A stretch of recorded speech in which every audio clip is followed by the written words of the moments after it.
ng bayan, maasahan anumang panahon. Magandang araw po sa ating lahat. Ngayon ay araw ng Miyerkules, July 23, 2025 at narito na ang pinakahuling update sa mga binabantayan nating sama ng panahon kasama na ang habagat. Napanatili ni Bagyong Dante ang kanyang lakas habang patuloy itong kumikilos ng pahilagang kanluran sa Philippine Sea. Huli itong namataan sa layong 880 kilometers silangan ng extreme northern Luzon.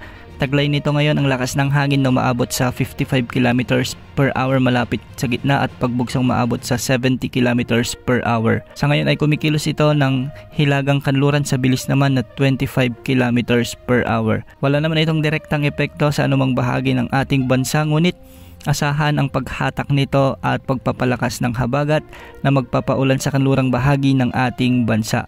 Inaasahang magiging tropical storm category si Bagyong Dante sa susunod na 12 oras at hindi rin inaalis ang posibilidad na mas lumakas pa ito bilang severe tropical storm sa mga kasunod pang mga oras. Inaasahang magpapatuloy ang pagkilos ni Bagyong Dante ng hilagang kanluran hanggang sa East China Sea at inaasahan din na lalabas na ito sa ating area of responsibility bukas ng gabi. Samantala, isa pang low pressure area ang namataan sa katubigang sakop ng Calayan Island sa may Cagayan. Base naman sa mga datos ay posible itong kumilos ng timog kanluran o southwest at posibleng maging bagyo sa susunod na 24 na oras. Kung sakaling maging bagyo ito, tatawagan itong Bagyong Emong, ang ikalamang bagyo sa loob ng ating par ngayong taon.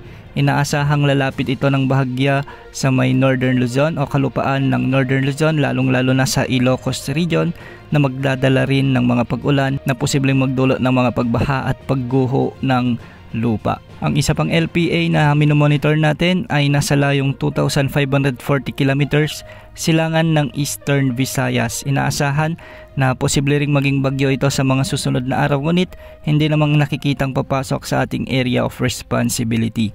Binabantayan rin natin ang bagong cloud cluster na nasa silangan ng Bicol Region o silangan ng Visayas dahil posibleng maging low pressure din ito sa mga susunod na oras. Ngayong araw nga habagat pa rin ang nagdadala ng mga pag-ulan at posibilidad ng mga pagbaha at pagguho ng lupa sa Metro Manila, Benguet, Pangasinan, Tarlac, Pampanga, Bulacan kasama ng Zambales, Bataan, Cavite, Laguna, Batangas, Rizal at Occidental Mindoro.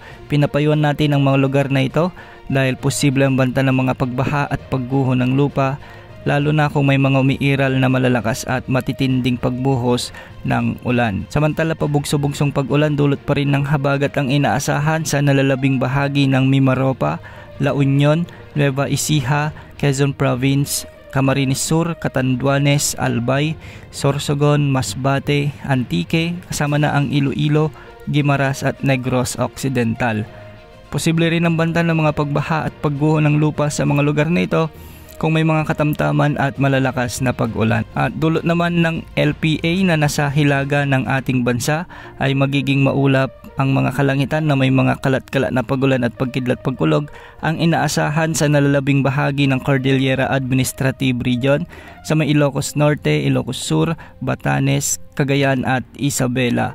Hindi rin inaalis ang banta ng mga pagbaha at pagguho ng lupa kung may mga katamtaman at malalakas na pag-ulan. Samantala, dahil pa rin sa habagat ay magiging maulap din ang mga papawirin na may mga kalat-kalat na pag-ulan at thunderstorms sa nalalabing bahagi ng Luzon at sa buong Visayas. At sa buong Mindanao naman, asahan ang bahagyang maulap hanggang sa maulap na papawirin na may mga isolated rain showers and thunderstorms. Dulot pa rin ito ng habagat. Para naman sa lagay ng mga pag-alon sa ating karagatan, ang mga baybayin sa northern at western sections ng Luzon ay posible ang mga pag-alon mula 2.5 hanggang 3.1 meters. Para naman sa karagatang sakop sa nalalabing bahagi ng Luzon at eastern Visayas ay posible ang mga pag-alon hanggang 2.5 meters. At sa mga baybaying sakop naman sa nalalabing bahagi ng bansa ay posible ang mga pag-alon hanggang 2.5 meters. Manatiling nakantabay sa mga updates ukol sa mga sama ng panahon na ating minomonitor at maging handa po sa mga posibleng pagbaha at pagguho ng lupa dulot ng habagat at ng pinagsamang epekto ng LPA na nasa hilaga ng Luzon. Yan munang lagi ng panahon. Ito po ang weather update ng Bayan Maasahan anumang panahon.